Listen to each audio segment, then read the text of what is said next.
वो मैनी तो तब आएगा जब बताया हुआ होता कि कितना खर्चा किया। इसका साउंड नहीं आता है, बच्चे इसी में गलती करके आते हैं, लेकिन आज के बाद तुम कोई गलती नहीं करोगे।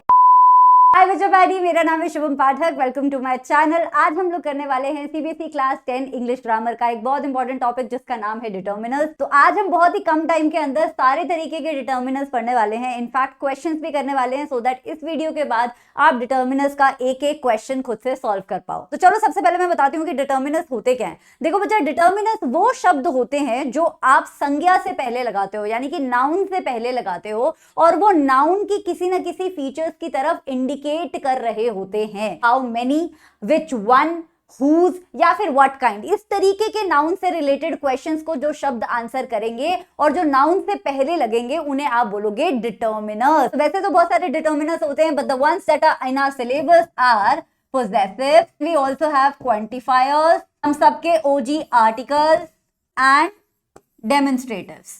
तो ये चारों तरह के डिटर्मिनर हम एक एक करके पढ़ने वाले हैं, और पर डिटर्मिनर मैं आपको क्वेश्चंस कराऊंगी ताकि आपको कोई कंफ्यूजन ना हो। But before we start determiners और उनके रूल्स हम समझे, आपको पहले काउंटेबल और अनकाउंटेबल नाउन के बीच का डिफरेंस पता होना चाहिए। काउंटेबल वो चीजें होती हैं जिन्हें आप उंगलियों से गिनतियों में काउंट कर सकते हो, जैसे कि आपके पास कितने अमरूद के पेड़ हैं आप काउंट कर सकते हो, आपके पास कितनी किताबें हैं आप काउंट कर सकते हो। But on the other hand, जिस संज्ञा को आप काउंट नहीं कर सकते, जिस नाउन को आप काउंट नहीं कर सकते, उसे बोला जाता है अनकाउंटेबल नाउन। जैसे मैं बोलूं आई हैव सम शुगर, तो अब मैं चीनी के दाने गिनने तो नहीं बैठूंगी, राइट। सिमिलरली वाटर और हमारे जो इमोशंस होते हैं, फीलिंग्स होती हैं, वो सब अनकाउंटेबल नाउन में आता है, जैसे हेट्रेड, नॉलेज, लव, पीस। आप इन चीजों को काउंट नहीं कर सकते। अनकाउंटेबल नाउन को हमेशा सिंगुलर कंसिडर किया जाता है, उसका प्लूरल फॉर्म अवेलेबल नहीं होता। But on the other hand, countable चीजों को तो आप उंगलियों पे काउंट कर लेते हो, तो अगर उसकी सिंगल यूनिट आपके पास प्रेजेंट है तो आप उसे बोलोगे सिंगुलर, यानी कि एक आम का पेड़ अगर आप गिन रहे हो तो सिंगुलर हो गया। लेकिन अगर आप बहुत सारे आम के पेड़ों की गिनती कर रहे हो तो दैट वुड बी प्लूरल। हमारी ये जो काउंटेबल और अनकाउंटेबल नाउन की नॉलेज है, ये हमें बहुत काम आने वाली है डिटर्मिनर्स में। हम इसी के बेसिस पे बहुत सारे डिटर्मिनर्स को डिफरेंशिएट करने वाले हैं। तो चलिए स्टार्ट करते हैं सबसे पहले वाले डिटर्मिनर से, जो सबसे ओजी डिटर्मिनर है, जिनका नाम है आर्टिकल। तो आर्टिकल्स में हमारे पास तीन डिटर्मिनर्स आते हैं, ए, एन एंड द। इसमें से जो द होता है बच्चा, उसे हम डेफिनेट डिटर्मिनर भी बोलते हैं, और हमारा जो ए और एन होता है, इन्हें हम इनडेफिनेट डिटर्मिनर्स भी बोलते हैं। तो ए और एन जो है वो सिंगुलर चीजों के साथ लगता है, और द जो है हमारा अनकाउंटेबल नाउन के साथ लगता है। लेकिन इतने सिंपल से रूल से हमारा कोई काम नहीं चलेगा, आर्टिकल्स के बहुत सारे रूल्स एंड रेगुलेशन है। तो पहले रूल से स्टार्ट करते हैं। पहला रूल ये कहता है कि अगर आपके सेंटेंस में जो नाउन लगा है वो बहुत ही स्पेसिफिक नाउन है, चाहे वो प्लूरल है चाहे वो सिंगुलर है, अगर स्पेसिफिक नाउन है तो उसके आगे हमेशा क्या लगेगा? द एज एन आर्टिकल लगेगा, right. For example, dash kid is polite with Elder. किसी भी रैंडम बच्चे की बात नहीं कर रहे हैं, हम एक पर्टिकुलर बच्चे की बात कर रहे हैं, तो यहाँ पे क्या लगेगा बच्चों? यहाँ पे लगेगा द। रूल नंबर 2 कहता है कि जब हम किसी ऐसे नाउन को रेफर कर रहे होते हैं जो एक बहुत बड़े ग्रुप ऑफ नाउन का हिस्सा है और स्पेसिफिक भी नहीं है, तो वहां पे इनडेफिनाइट आर्टिकल्स लगेंगे, यानी कि ए या फिर an. For example, I have been waiting for dash reply from last night, still there is no response. मतलब कि मैं कल से रिप्लाई के लिए बैठा हुआ हूं लेकिन कोई रिस्पॉन्स नहीं आया है। So a reply, right, a reply. बहुत सारे रिप्लाईज हो सकते थे, लेकिन उसमें से आप एक सिंगुलर रिप्लाई के लिए वेट कर रहे हो, so what would be the article here? A would be the article here. चलिए रूल नंबर 3 बताती हूं मैं। रूल नंबर 3 कहता है कि अगर आप किसी से बात कर रहे हो और आपको कॉन्वर्सेशन में किसी चीज को रेफर करना है, किसी नाउन को रेफर करना है, तो आप उसके आगे द तभी लगाओगे जब आपको मालूम है कि जिससे आप बात कर रहे हो, जो आपकी कॉन्वर्सेशन सुन रहे हैं, उन्हें उस टॉपिक के बारे में मालूम है। For example, have you checked the sales report. अब यहाँ पे सेल रिपोर्ट बहुत सारी हो सकती है, तो आप ए लगा सकते थे, लेकिन क्योंकि आप एक स्पेसिफिक सेल्स रिपोर्ट की बात कर रहे हो जो ऑलरेडी आपके सामने वाले कॉलीग को जिसके बारे में पता है, तो आप यहाँ पे क्या यूज करोगे? द यूज करोगे। Then rule number 4। Rule number 4 is very simple. ये कहता है कि जब भी किसी सेंटेंस में अनकाउंटेबल नाउन है तो आंख बंद करके वहां पे क्या आएगा?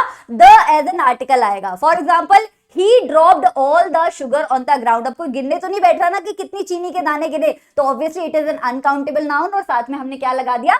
द लगा दिया। Now rule number 5, when describing a group of places and not referring to any single place, the is used। यानी कि जब किसी जगह के झुंड के बारे में बात की जा रही है, एक पर्टिकुलर जगह की बात नहीं की जा रही होती है, तो द यूज करते हैं हम। For example, the United states of America, क्योंकि अमेरिका क्या है? बहुत सारी स्टेट्स का एक ग्रुप है, तो हम एक पर्टिकुलर स्टेट के बारे में बात नहीं कर रहे हैं, हम पूरे ग्रुप ऑफ स्टेट्स के बारे में बात कर रहे हैं, जिसे हम प्यार से यूएसए बोलते हैं। तो साथ में क्या लगेगा, द लगेगा। Now next rule is rule number 6, जो ये कहता है कि अगर आप किसी यूनिक चीज की बात कर रहे हो, वन ऑफ अ काइंड चीज की बात कर रहे हो, बहुत ही अनकॉमन चीज की बात कर रहे हो, तो भी आप क्या यूज करोगे, द यूज करोगे। For example the grand canyon, अब ग्रैंड कैनियन तो इकलौता ही है। द ताजमहल, पूरी दुनिया में एक ही ताज है। द स्काई, यानी कि एक ही अंबर है, एक ही आसमान है भैया। So we will talk about unique things with the article the. अब रूल नंबर 7 जो है इनडेफिनाइट आर्टिकल्स के लिए, यानी कि ए और एन। ए हम तब यूज करते हैं जब आगे वाले नाउन के पहला शब्द कांस्टेंट वर्ड की तरह साउंड कर रहा है, लेकिन अगर वो वोवल वर्ड की तरह साउंड कर रहा है तो हम क्या यूज करेंगे, एन यूज करेंगे। For example what an epic journey from Mumbai to Goa. What an epic journey क्यों आया, क्योंकि हमारा जो नाउन है का पहला वर्ड कैसा साउंड कर रहा है, वोवल की तरह साउंड कर रहा है, बल्कि साउंड क्या कर रहा है, वो वोवल ही है, right. Eight the same times ये थोड़ा ट्रिकी हो सकता है। फॉर एग्जाम्पल आवर, यानी कि घंटा। अब आवर के आगे क्या आएगा, ए आवर या एन आवर। वैसे अगर आप स्पेलिंग देखोगे तो यहाँ पे एच आ रहा है, which is a constant, right. तो आप सिंपली बोल दोगे कि मैम ए आवर होना चाहिए, लेकिन जब हम आवर बोलते हैं तो हम एच को हमेशा साइलेंट रखते हैं, एच का साउंड नहीं आता है। सो एच का क्योंकि साउंड नहीं आ रहा है और जिस पहले शब्द का साउंड आ रहा है that is gonna be O, तो हमारा यहाँ पे आंसर होगा an hour. Then next two rules are rule number 9 and rule number 10, which are very very important. Let's start with rule number 9. अगर nationality, नाम या लैंग्वेज की बात हो रही है तो आपको आर्टिकल्स यूज नहीं करने होते। For example hi I am Vijay, आप नहीं बोलोगे hi I am a Vijay, नहीं, hi I am Vijay. Then I learn Spanish in school, आप ये नहीं बोलोगे I learn an Spanish in school या I learn the Spanish in school. तो लैंग्वेज, नेशनैलिटी और नाम के आगे कोई आर्टिकल्स यूज नहीं किए जाते हैं। देन रूल नंबर 10 कहता है कि do not use any articles when sentences are about a general idea elaborating a noun that is uncountable. For example, she likes swimming, right? It is an uncountable noun, लेकिन आप इसमें ये नहीं बोलोगे she likes a swimming और she likes a reading, right? जहाँ general idea है uncountable noun का, you don't have to use any article. तो इन सारे rules and regulations से डरो मत। जैसे जैसे हम practice करते हैं ये rules and regulation इतनी easy हो जाते हैं that when you will get the questions in the exam, आपको ये rules and regulation अपने दिमाग में रखने की जरूरत भी नहीं पड़ेगी, ठीक है। So let's do some question. पहला question है choose the appropriate articles for the given sentence. Learn dash new skill every 6 months to take out dash boredom of repetitive work. अगर आप हर 6 महीने में नई स्किल सीखोगे तो लाइफ में बोर्डम नहीं रहेगी। मोटा मोटा ये सेंटेंस ये बोलने की कोशिश कर रहा है, राइट। अब न्यू स्किल, स्किल यहाँ पे सिंगुलर नाउन लगा हुआ है तो साथ में क्या आएगा, यहाँ पे काउंटेबल सिंगुलर नाउन लगा हुआ है तो साथ में क्या आएगा, अ आएगा। Learn a new skill every 6 months to take out the boredom of repetitive work. Boredom कैसा नाउन है, अनकाउंटेबल नाउन है, इट्स अ फीलिंग, तो यहाँ पे क्या आएगा, द आएगा। सो the right answer is option number ए। एक और क्वेश्चन करते हैं, try and answer it yourself, ठीक है। I was in dash state of unconsciousness for about dash hour. अभी बताया hour के साथ क्या आता है, an आता है, तो यहाँ पे हमने लगा दिया an, right।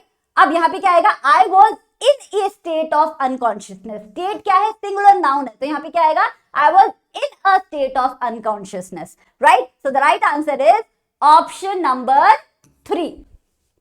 I was in a state of unconsciousness for about an hour, right? एक और क्वेश्चन करते हैं यार, क्वेश्चन करेंगे तभी तो आएगा। Select the option with the correct use of article. 4 option है, चारों में से कहां पे आर्टिकल सही जगह से यूज किया हुआ है आपको ये बताना है, ठीक है। I was rude to him when I was in the fit of the rage. fit of the rage में यहाँ पे द आना चाहिए, या फिर कोई आर्टिकल नहीं आना चाहिए, या फिर an fit of the rage आना चाहिए, या फिर a fit of the rage आना चाहिए, ठीक है। तो fit of the rage का क्या मतलब है कि मतलब बेसिकली मुझे गुस्से का दौरा पड़ा, राइट। दौरा, एक सिंगुलर दौरा पड़ा है, क्या सिर्फ एक ही दौरा पड़ सकता है, इट इज वेरी स्पेसिफिक, नहीं, बहुत बार फिट ऑफ द रेजेस आ सकते हैं, बहुत सारी चीजों पे आ सकते हैं, तो दो तो यहाँ नहीं आएगा।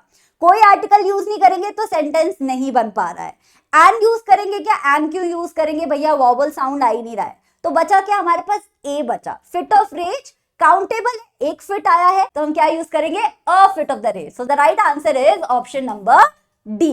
नेक्स्ट क्वेश्चन बचा। अब मैं ये होमवर्क की तरह दे रही हूं, यहाँ पे आपको एक सेंटेंस के डिफरेंट पार्ट्स दिए हैं, आपको बताना है कि कौन से वाले पार्ट में एरर है। आप ट्राई करना कि कमेंट्स में अपने नाम के साथ इसका आंसर कर दो, ताकि मैं नेक्स्ट वीडियो में आपका नाम अनाउंस कर पाऊं। ऐसे ही बाकी डिटर्मिनर्स के भी एक एक होमवर्क क्वेश्चन दूंगी, सो दैट आपकी प्रैक्टिस हो जाए।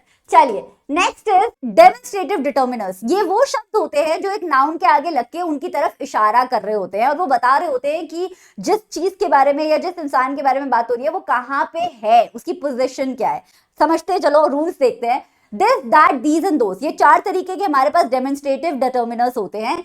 दिस कहाँ यूज होता है? जब हम जिस नाउन के बारे में बात कर रहे होते हैं वो सिंगुलर होता है, सिंगल पीस होता है, और साथ में उसका जो डिस्टेंस होता है हमसे, वो क्या होता है? पास में होता है। For example, this is my book. अगर मैं अब हाथ में लेके एक किताब बोलूं तो I will say this is my book. लेकिन अगर यही किताब दूर पड़ी हुई है, मुझे यहां से दिख रही है लेकिन दूर पड़ी हुई है, तो मैं ये नहीं बोलूंगी दिस इज माई बुक, मैं बोलूंगी that is my book, right. So that कब ये होता है? जब सिंगुलर ही चीज के बारे में बात हो रही होती है, लेकिन वो चीज जो है थोड़ी दूर पड़ी हुई होती है, right. Next is these. These plural noun के लिए यूज होता है, जब बहुत सारी चीजें साथ में होती है। अगर मान लो यहाँ पे मैं इस तरीके से काफी सारी किताबें लेके खड़ी हूं, तो मैं इसे क्या बोलूंगी? These are my books. और अगर यही सारा स्टैक ऑफ बुक्स दूर पड़ा हो, उसकी तरफ इशारा करके क्या बोलूंगी? Those are my books, right? So these and those are used for plural. These are used जब वो plural noun पास में होता है, those are used जब वो plural noun हमारा दूर होता है। For example, these paper clips help you divide the books chapter. I don't know those people, मतलब कि थोड़े दूर पे खड़े हुए जो लोग हैं, मुझे नहीं पता वो कौन है, but they seem friendly, पर वो थोड़े फ्रेंडली दिख रहे हैं। ऐसा इंडिया में होता नहीं है आजकल वैसे, बट ठीक है। चलिए, सो अब थोड़े से इस पे हम क्वेश्चंस करते हैं। ये सबसे इजी डिटर्मिनर्स है बच्चा, प्रे करो कि तुम्हारे पेपर में ही आ जाए, इसमें नंबर किसी का कटता ही नहीं है। I can't carry all of dash books bye my self, can you help me? तुम कह रहे हो कि यार मैं इतनी सारी किताबें खुद कैरी नहीं कर सकता, क्या तुम मेरी मदद कर दोगे? तो वो किताबें ऑब्वियसली तुम्हारे पास में है ना, खूब सारी किताबें और तुम्हारे पास में है, तो प्लूरल है और क्लोज है, तो क्या आएगा? दीज आएगा, है ना, दीज बुक्स आएगा। Dash house over there belongs to my uncle. अब यहाँ पे ओवर देयर क्या दर्शा रहा है? ओवर देयर दर्शा रहा है कि तुम किसी दूर जगह इशारा कर रहे हो। तो दिस हाउस तो नहीं आएगा, दिस हाउस तब होता है जब तुम्हारे पास में होता तुम्हारा घर, यहाँ पे आएगा that. Now next is I don't like dash shoes, they are too tight. अब शूज तुम्हारे पास में ही है और तुम बोल रहे हो कि बहुत टाइट है, तो तुम क्या बोलोगे? These shoes. Who owns dash cars parked on the other side of the road? वो जो परली साइड सड़क के जो कारें खड़ी हैं, ये कौन ओन करता है भाई? राइट, तो those cars, है ना, दूर है थोड़ा, तो यहाँ पे आएगा those। Then last is dash story you just told me is really funny। अब इसमें थोड़ा कंफ्यूजन, 5 मिनट पहले 10 मिनट पहले कोई कहानी सुनाई थी तो दैट आ सकता है। अगर तुमने इमीडिएटली कोई कहानी सुनाई है किसी को और तो तुम्हारा दोस्त तुम्हें क्या बोलेगा? This story that you just told me is very funny, ठीक है। सो मोस्टली यहाँ पे दिस आना चाहिए। Now next sort of determiners that are in our syllabus are called as possessives. Possessives में क्या होता है कि आप नाउन किसको बिलोंग करता है वो दर्शा रहे होते हैं। तो कितने तरीके के हमारे पास पोजेसिव्स हैं? We have my, our, your, his, her, its and their. My, अगर आप सिर्फ इंडिविजुअली अपने बारे में बात कर रहे हो तो आप क्या यूज करोगे? माय। आवर कब यूज करोगे? तब यूज करोगे जब आप अपने बारे में बात कर रहे हो, लेकिन आप अपने आप को एक ग्रुप का हिस्सा मान के अपने आप को आइडेंटिफाई कर रहे हो। For example, this is our house, मतलब कि तुम्हारा घर तो है ही, साथ में तुम्हारे साथ साथ और भी फैमिली मेंबर्स का वही घर है। Then we have your. अब योर, जब भी तुम किसी सेकंड पर्सन की बात कर रहे हो, नो मैटर वो सिंगुलर है कि प्लूरल है, तुम क्या ही यूज करोगे? योर यूज करोगे। Now let's come to third person. जब सेंटेंस में थर्ड पर्सन की बात हो रही है और जिनकी बात हो रही है उनका जो सेक्स है वो क्या है? मैन है, यानी कि लड़के हैं वो, तो तुम यूज करोगे हिज, और अगर वो लड़की है तो तुम यूज करोगे हर। और अगर किसी वस्तु के बारे में बात करो, थर्ड पर्सन जो है हमारा यहाँ पे वस्तु है, तो तुम यूज करोगे इट्स। और अगर जो थर्ड पर्सन है वो ग्रुप ऑफ पीपल है तो तुम यूज करोगे their. For example, this is my book, this is our house, what is your name, right. Then what is his mobile number, what is her surname, the dog had hurt its paw. अभी dog का gender तुम्हें पता नहीं है तो तुमने it's use कर लिया। It is their house, right. So this is how you use possessives. तो चलो इनके भी थोड़े से क्वेश्चंस कर लेते हैं। Dash brother and I love the self help book in my hand. मेरा भाई और मैं, मेरे हाथ में ये जो किताब है, सेल्फ हेल्प बुक किताब है, ये बहुत पसंद करते हैं। तो मेरा भाई, यानी कि भाई किसका है? मेरा है। कौन सा डिटर्मिनर आएगा? We will use my, right. Then dash book shows us how to become rich. अब तुम्हारे हाथ में ही है वो किताब, क्लोज है तुम्हारे, तो तुम क्या यूज करोगे? This book, right? तो माई एंड दिस, तो option number A is correct. Next is where is dash book, मेरी किताब कहाँ पे है, तो तुम क्या यूज करोगे? Where is my book. अब तुम्हें यहाँ पे कैसे पता चला कि माई आना है? यहाँ पे आई लिखा हुआ है, तो आई से रिलेटेड कोई आना है। Then here is dash teacher. अब तुम्हें प्लूरल कुछ यूज करना है, तो हेयर इज डैश टीचर, मतलब कि हमारी टीचर, तो तुम यूज करोगे our. The answer would be our. Now next is a homework question for you. इसका भी आंसर मुझे कमेंट्स में दे देना। बाय द वे मेरा टेलीग्राम चैनल ज्वाइन कर लो। जो जो टॉपिक मैं यहाँ पे ग्रामर का पढ़ा रही हूँ उसकी सारी एक्सरसाइजेस जो है मैं अपने टेलीग्राम चैनल पे देती हूँ, डिस्क्रिप्शन बॉक्स में लिंक है उसका। चलिए नेक्स्ट इज क्वांटिफायर। सभी क्वांटिफायर सबसे ज्यादा डिफिकल्ट डिटर्मिनर्स में काउंट होते हैं। मोस्टली बच्चे इसी में गलती करके आते हैं, लेकिन आज के बाद तुम कोई गलती नहीं करोगे। So if you liking the video don't forget to subscribe to the channel. तो पहला क्वांटिफायर है हमारा मच। मच यूज होता है बच्चा जब हम जिस नाउन के बारे में बात कर रहे हैं वो अनकाउंटेबल है। जैसे कि I haven't brought much money, मैं बहुत ज्यादा पैसे अपने साथ नहीं लाई हूं। तो अभी मैं बता नहीं रही हूं कितने पैसे नहीं लाई हूं, क्या होगा? मच यूज होगा। Many on the other hand भी बहुत सारी चीजों के लिए यूज होता है, प्लूरल सेंस में यूज होता है, बट काउंटेबल प्लूरल नाउन के लिए यूज होता है। For example I have many friends और I don't have many friends, यानी कि मेरे पास बहुत ज्यादा दोस्त नहीं है। अब कितने भी दोस्त हो जाए तुम उन्हें उंगलियों पे काउंट तो कर ही सकते हो, है ना? मैं तो खैर काउंट क्या ही करूं, 3 ही है मेरे, बट एनीवे फ्यू। फ्यू एक ऐसा क्वांटिफायर है जो काउंटेबल नाउन के साथ यूज होता है, यानी कि तुम ये नहीं बोलोगे आई हैव लेस फ्रेंड्स, तुम बोलोगे I have few friends. Cool. For example a few students came to the function, कुछ बच्चे जो है फंक्शन में आए। सेवरल, सेवरल भी प्लूरल सेंस में यूज होता है लेकिन काउंटेबल नाउन के लिए यूज होता है। He wrote her several letters, उसने उसे काफी सारे खत लिखे। ही हैड सेवरल प्रॉब्लम्स, उसके पास बहुत सारी प्रॉब्लम्स थी। अगेन कितने भी खत लिखे हो एटलीस्ट काउंट कर सकते हो, या कितनी भी प्रॉब्लम्स हो एटलीस्ट उन्हें काउंट तो कर सकते हो। नेक्स्ट इज बच्चा सम।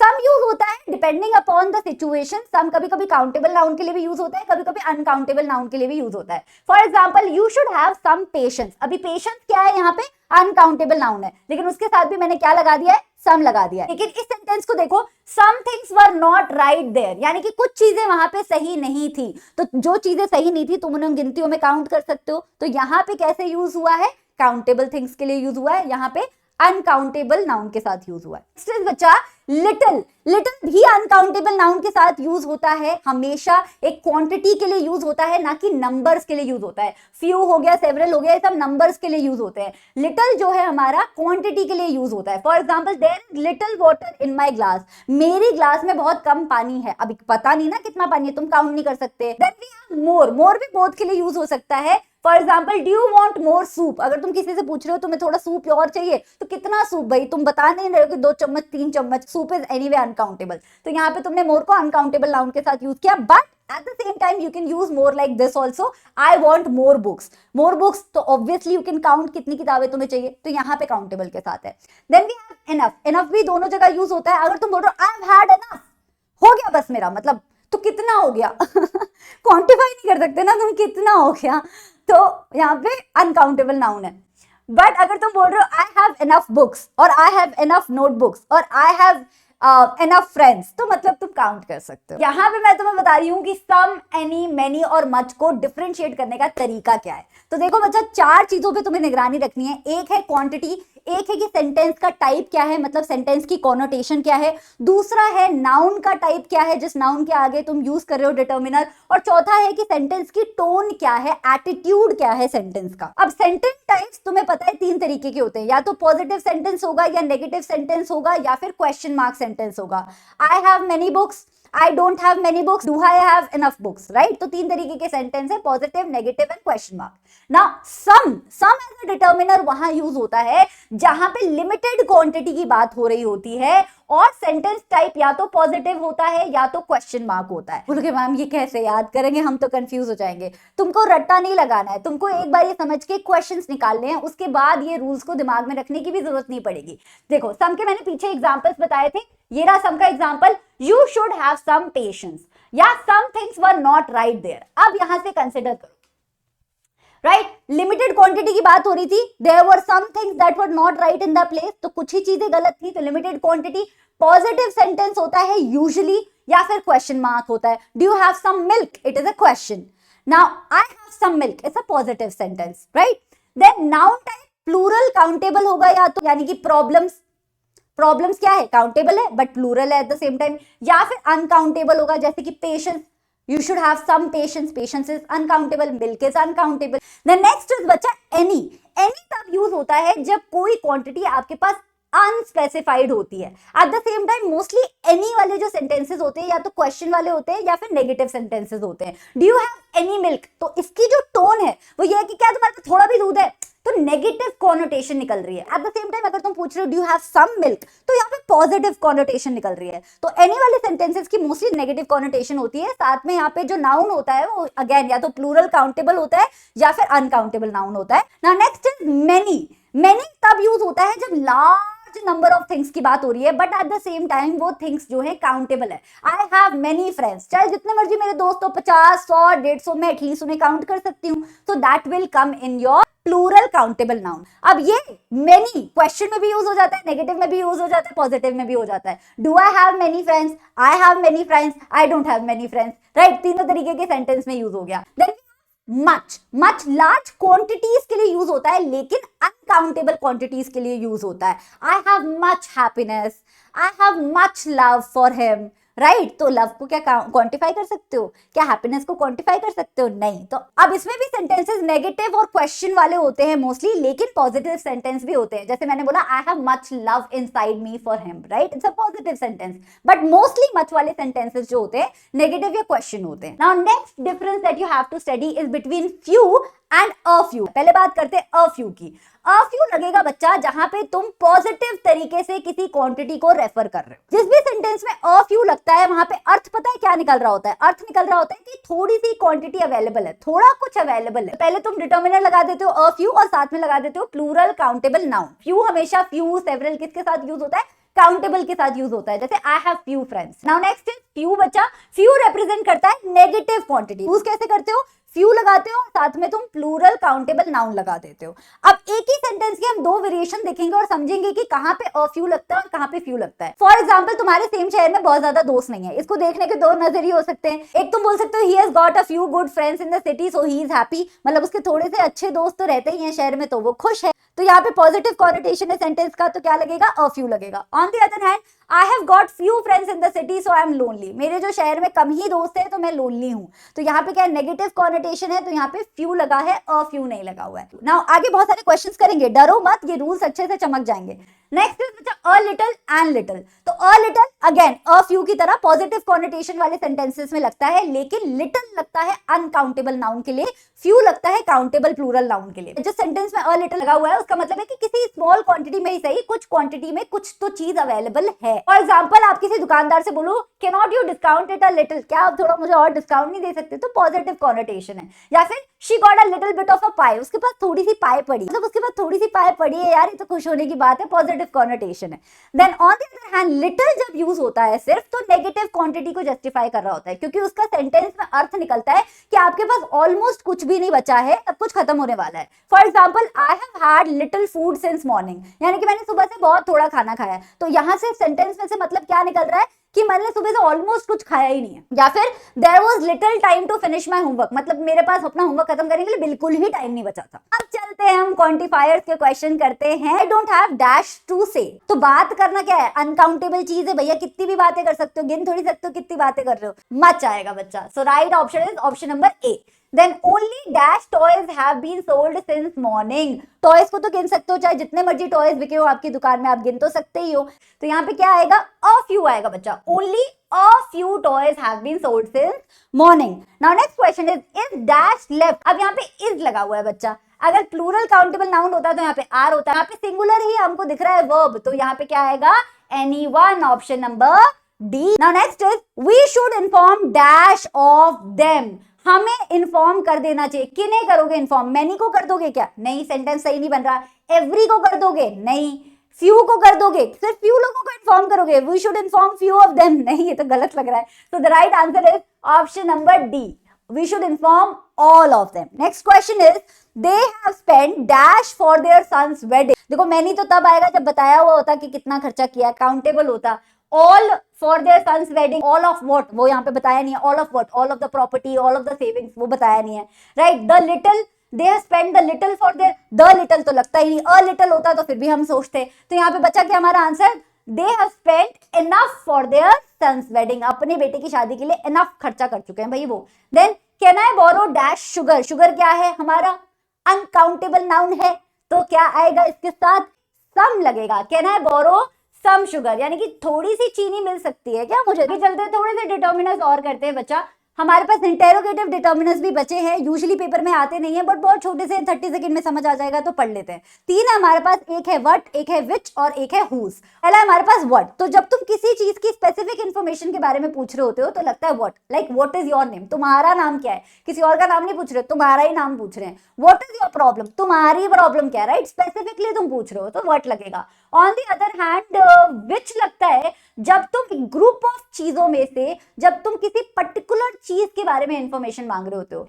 Which place would you prefer, बहुत सारी जगहें तुम्हें पता है या जाने का मन होगा, लेकिन कौन सी वाली प्रेफर करोगे। Which is your favourite colour, obviously बहुत सारे कलर तुम पहनते होगे लेकिन तुम्हारा फेवरेट कौन सा है। देन लास्ट इज बच्चा हुज, हुज तब लगता है जब तुम पूछ रहे होते हो कि कोई वस्तु कोई चीज किसको बिलोंग करती है, like whose vehicle are you driving, किसकी गाड़ी चला रहे हो तुम। whose dog are you taking out for a walk, किसका डॉग लेके जा रहे हो बाहर वॉक कराने के लिए, राइट। तो जब किसी नाउन की बिलोंगिंग पता लगा रहे होते हैं हम तो यूज होता है whose। तो चलिए अब थोड़े से और क्वेश्चंस करते हैं, फिल इन द ब्लैंक्स। पहला है Ramu is dash honest man, honest man में एच लगा हुआ है लेकिन एच साइलेंट है तो ओ की साउंड आ रही है, तो कौन सा आर्टिकल लगेगा भैया, एन आर्टिकल लगेगा। Ramu is an honest man who runs dash small shop around the corner, तो क्या लगेगा, इनडेफिनाइट आर्टिकल लगेगा, और क्योंकि यहाँ पे एस है पहला वर्ड तो यहाँ पे लगेगा A. Next is have you seen dash Taj Mahal, Taj Mahal क्या है, यूनिक चीज है, वन ऑफ अ काइंड चीज है, तो क्या लगेगा, द लगेगा बच्चा। Have you seen the Taj Mahal. Then we have are dash your books, क्या वो तुम्हारी किताबें हैं, तो अब यहाँ पे दीज भी लग सकता है, दोज भी लग सकता है, लेकिन तुम्हें ऑप्शंस क्या दे रखे हैं, दीज या दिस, तो इसमें से तो करेक्ट ऑप्शन क्या है बच्चा, these. Dash of the students got dash chocolate from the teacher, each of the student, हर बच्चे को थोड़ी थोड़ी चॉकलेट मिली, तो each of the students got some chocolate from the teacher. Then is dash book Ayesha's, यानी कि क्या ये किताब आयशा की है, तो यहाँ पे दिस आएगा कि दैट आएगा, ऑब्वियसली आप किताब हाथ में लेके ही पूछोगे कि किसकी किताब है भाई, तो इज दिस आएगा, is this book Ayesha's, I found it lying on the floor. Dash of the boys decided to visit dash selfish giants garden when he wasn't around, कैसा सेंटेंस है ये, या तो ये दोनों आएंगे या तो ये दोनों आएंगे, तो obviously enough of the boys decided तो नहीं है, बॉयज को तुम काउंट कर सकते हो, तो यहाँ पे क्या आएगा, सम आएगा, some of the boys decided to visit The selfish giants garden, this sounds like a very specific garden to me, तो यहाँ पे the आएगा बच्चा। Now next is do dash of you like pizza, I thought of ordering dash, तो यहाँ पे तो clearly पता चल रहा है कि do any of you like pizza आएगा and I thought of ordering some आएगा, कि मैं कुछ ऑर्डर करने जा रहा था, तुम में से कोई खाएगा क्या। Then dash of the boys were quarreling over dash toy, each of the नहीं आएगा, both of the boys were quarreling over the toy आएगा, so this is correct। पर बोथ क्यों आया और ईच क्यों नहीं आया, जरा मुझे कमेंट्स में बताना। एक और होमवर्क क्वेश्चन दे दिया मैंने, फिर से फिल इन द ब्लैंक है। Dash man went for, a man went for, the man went for और एन मैन वेंट फॉर, कोई स्पेसिफिक आदमी की तो बात हो नहीं रही है कि द एंग्री मैन या द हैप्पी मैन, तो रैंडम इंसान की बात हो रही है, तो यहाँ पे आएगा a man went for dash holiday, कैसी हॉलीडे पे, दो हॉलीडे बताया नहीं है भैया, हॉलीडे स्पेसिफिक है, अल्टीमेट हॉलीडे है कि सैड हॉलीडे है, तो वी हैव नो आइडिया कि हॉलीडे कैसी है, it sounds like a generic holiday, तो क्या आएगा, आएगा।